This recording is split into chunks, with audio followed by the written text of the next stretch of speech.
Hello students, आज हम federalism की बात करते हैं। सेकंड चैप्टर है हमारा सिविक्स का, इसको पढ़ते हैं थोड़ा सा।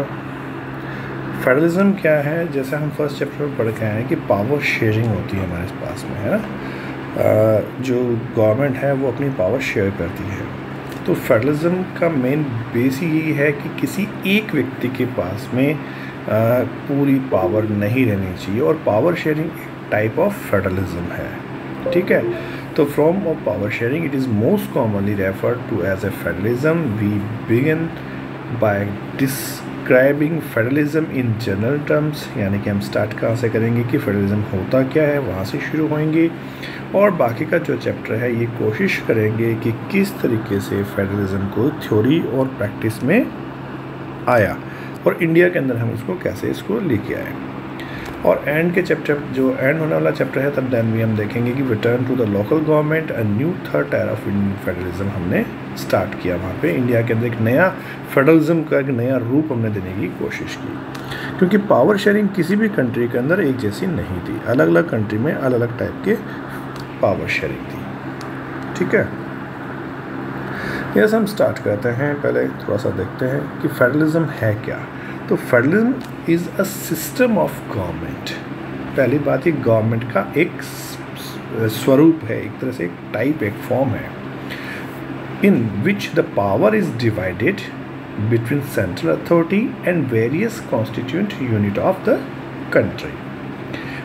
फेडरलिज्म में क्या होगा, गवर्नमेंट क्या है, गवर्नमेंट की पावर्स हैं, गवर्नमेंट की पावर को डिवाइड की जाती है, या तो सेंट्रल गवर्नमेंट के पास होता है या फिर स्टेट गवर्नमेंट्स के, या उसकी जो भी कॉन्स्टिट्यूशन ने यूनिट्स बनाई हैं उसके अकॉर्डिंग उसको डिवाइड करते हैं। ये हमारे पास फेडरलिज्म रहता है। अब हम बात कर रहे हैं कि federalism has how level of government, usually कितनी होनी चाहिए फेडरलिज्म में। तो हम ये मान के चलते हैं कि कम से कम 2 गवर्नमेंट तो उसमें होनी चाहिए। पहली आपकी पूरी एंटायर कंट्री के लिए, जिसको आप कुछ भी नाम दे सकते हैं, उसको नेशनल गवर्नमेंट कह सकते हैं, उसको सेंट्रल गवर्नमेंट कह सकते हैं, उसको यूनियन गवर्नमेंट कह सकते हैं, आप किसी भी तरीके का उसको नाम दे सकते हैं। और वो पूरी नेशन के लिए, पूरी कंट्री के लिए रिस्पॉन्सिबल होती है काम करने के लिए। ओके, द अदर गवर्नमेंट जो है वो लेवल ऑफ प्रोविंसेस या स्टेट गवर्नमेंट या रीजनल गवर्नमेंट आप उसको कह सकते हैं। वो क्या करेगी, वो डे बाय डे के जो काम करने हैं उस पर्टिकुलर रीजन के लिए, उसका एडमिनिस्ट्रेशन देखने के लिए, वहाँ का प्रशासन संभालने के लिए वो काम करती है। ठीक है, तो one is the government for the entire country, पूरी कंट्री के लिए गवर्नमेंट होगी, that is usually responsible for few subjects of common national interest. जो राष्ट्रीय सुरक्षा के मामले हैं, देश हित की बात है, पूरे देश के लिए, उसमें सारे रीज़न आ गए, उनके लिए जो काम कर रहे हैं, जैसे आर्मी हमको रखनी है, हमारे जो बाउंड्री पे बॉर्डर फोर्सेस है उनकी बात करनी है, हमारी सिक्योरिटी की बात है, हमारी फॉरेन पॉलिसी की बात है, तो इन सब के डिसीजन लेने की पावर किसके पास होती है? हमेशा सेंट्रल गवर्नमेंट के पास में, या उसको आप कह सकते हो नेशनल गवर्नमेंट, सेंट्रल गवर्नमेंट, जो हम बात करें, कोई भी नाम कोई भी दे दीजिए। दूसरी जो पावर है, दूसरी जो गवर्नमेंट है वो एक रीजन वाइज है, जैसे राजस्थान, पंजाब, हरियाणा, हमने ये रीजन बना दिए इसके अकॉर्डिंग, और ये सेकंड लेवल पे आता है। अब इसको हम कहते हैं प्रोविंसेस या स्टेट गवर्नमेंट, जो वहाँ की पर्टिकुलर डे बाय डे के काम जो है उसको देखते हैं, एडमिनिस्ट्रेशन संभालता है, लोगों को रूल्स और रेगुलेशन जो कॉन्स्टिट्यूशन बनाए हैं उनको काम देने की बात करता है। तो ये 2 लेवल होते हैं। Both this type, both these level of government enjoy their power independent of the other। एक दूसरे से आराम से इंडिपेंडेंट होकर, स्वतंत्र होकर अपने अपने काम कर सकती हैं। ये फेडरलिज्म का एक मेन फीचर होता है। चलिए, अब कई जगह आपने बात सुनी होगी यूनिटरी सिस्टम की, कि यूनिटरी सिस्टम क्या है। Either there is only one level of government or sub-unit or subordinate to the central government। Unitary system उसको कहते हैं जहाँ पे एक गवर्नमेंट का केवल एक ही लेवल होता है, अगर या एक से अगर ज़्यादा लेवल हैं तो बाकी सारे लेवल इंडिपेंडेंट नहीं हैं, वो उस गवर्नमेंट के अंडर में काम करेंगे, उसके सबऑर्डिनेट हैं सेंट्रल गवर्नमेंट के। तो उसको हम कहते हैं उस कंट्री के अंदर यूनिटरी सिस्टम है, वहाँ फेडरल सिस्टम नहीं है, यानी कि पावर जो गवर्नमेंट की वो डिवाइड नहीं की हुई, वो सारी की सारी पावर सेंट्रलाइज्ड है एक ही गवर्नमेंट के अंदर, और दूसरी जो गवर्नमेंट है वो खाली क्या कर रही है, सबऑर्डिनेट का काम कर रही है। The central government can pass on order to provinces और लोकल गवर्नमेंट, ये दोनों काम होते हैं, यानी कि वन लेवल ऑफ गवर्नमेंट और the subunit are subordinate to the central government and the central government can pass order to provinces और लोकल गवर्नमेंट। तो उस सिस्टम को हम कहते हैं यूनिटरी सिस्टम। फेडरल सिस्टम क्या है, जो हम पढ़ के आए अभी जस्ट, हमने समझा है कि central government cannot order the state government to do something, उसको आदेश नहीं देती, हाँ सलाह दे सकती है, एडवाइस दे सकती है, काम कर सकती है, क्योंकि दोनों इंडिपेंडेंट है अपने अपने काम करने में, अपने उनका एरिया है। और state government has power its own for which it is not answerable to the central government, वो अपने काम अपने चीज़ों के लिए रिस्पॉन्सिबल है। स्टेट गवर्नमेंट अलग से, उसको सेंट्रल गवर्नमेंट को आंसर देने की ज़रूरत नहीं है, वहाँ यूनिटी में वो सेंट्रल गवर्नमेंट को आंसर देगी, सर आपने ऐसा कहा था, हमने ऐसा काम किया, और सबऑर्डिनेट है उसकी। तो both this governments are separately answerable to the people, क्योंकि स्टेट गवर्नमेंट अलग से पीपल के द्वारा चूज़ की जाती है और सेंट्रल गवर्नमेंट अलग से पीपल के द्वारा चूज़ की जाती है। दोनों के लोग वही हैं, जो सेंटर को चूज़ करते हैं वही स्टेट को चूज़ करते हैं, लेकिन दोनों की रिस्पॉन्सिबिलिटी गवर्नमेंट की अपनी अपने अलग है। स्टेट के अंदर कुछ होता है तो स्टेट गवर्नमेंट रिस्पॉन्सिबल है उसके लिए, उस काम करने के लिए, ठीक है। और एज अ कंट्री की बात करते हैं तो सेंट्रल गवर्नमेंट उसके लिए रिस्पॉन्सिबल होती है। चलिए आगे थोड़ा सा देखते हैं और क्लियर हो जाएगा। लेट अस लुक, हम देखते हैं कि कुछ की फीचर्स हैं फेडरलिज्म के, ये होना ज़रूरी है, तब हम उसको कहेंगे फेडरलिज्म है। किसी भी कंट्री में अगर 2 and more level of government है, यानी कि सेंट्रल और स्टेट गवर्नमेंट है, तो हम कह सकते हैं कि वहाँ फेडरलिज्म में पहला फीचर ये होना चाहिए उसमें। दूसरा है कि different tyre of government given the same citizens but each tyre has its own jurisdiction in specific matter of legislation, taxation, administration.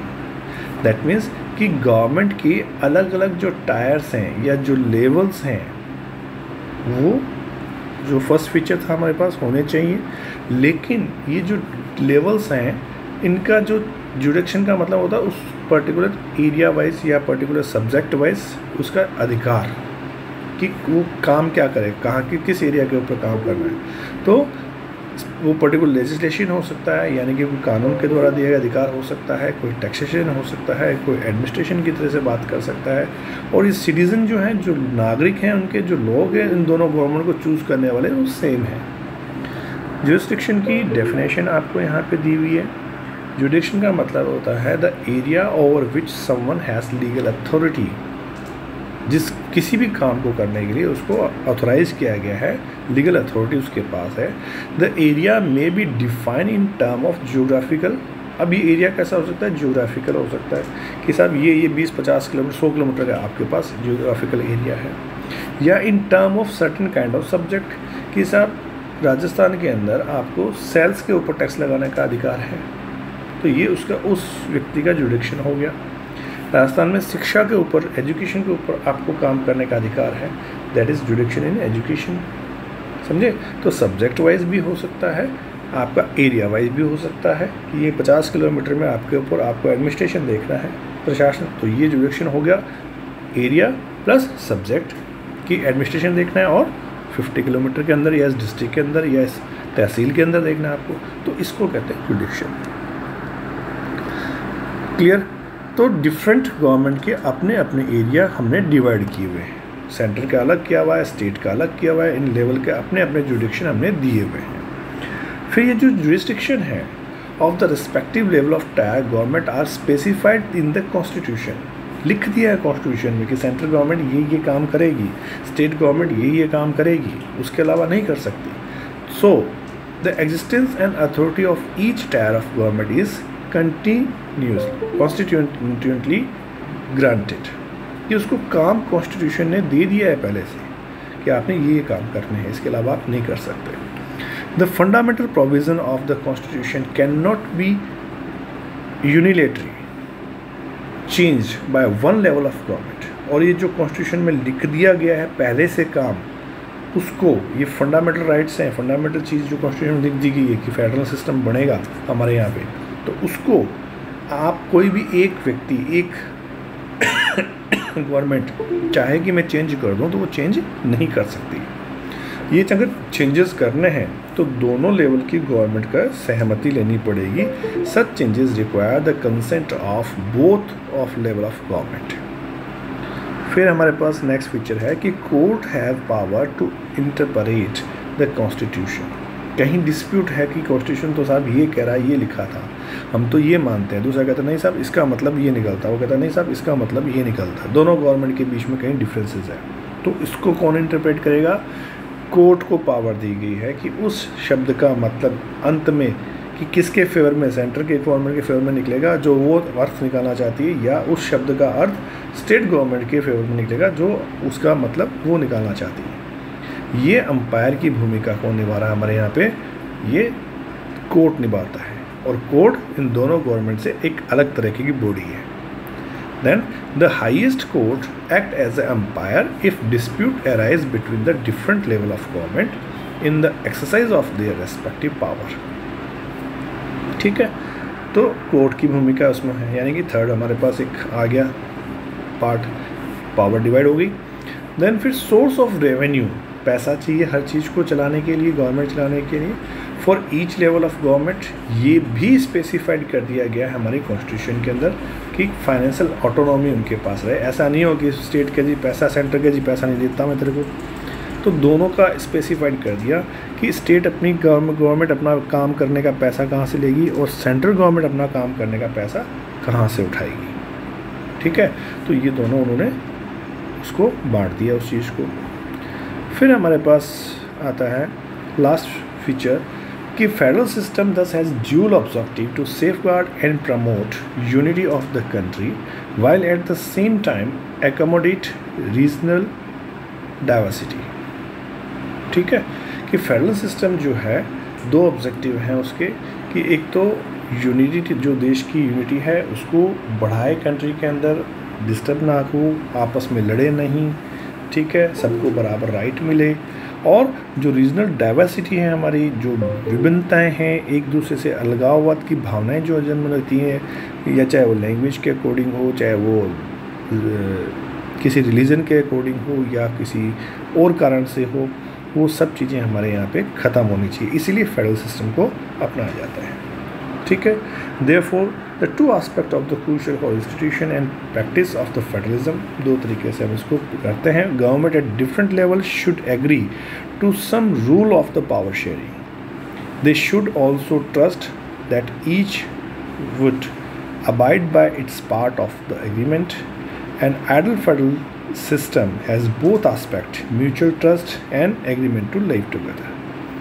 दोनों को आपसे सहमति से सारे काम करने पड़ेंगे, दोनों गवर्नमेंट या जितने लेवल ऑफ गवर्नमेंट हम बनाते हैं उनको मिलके आपस में काम करना पड़ेगा, आपस में विश्वास रखना पड़ेगा अगर साथ में जीना होता है तो। ठीक है, तो इसी को हम यहाँ पे आज इतना ही करते हैं, नेक्स्ट टॉपिक नेक्स्ट वीडियो में लेंगे। Thank you.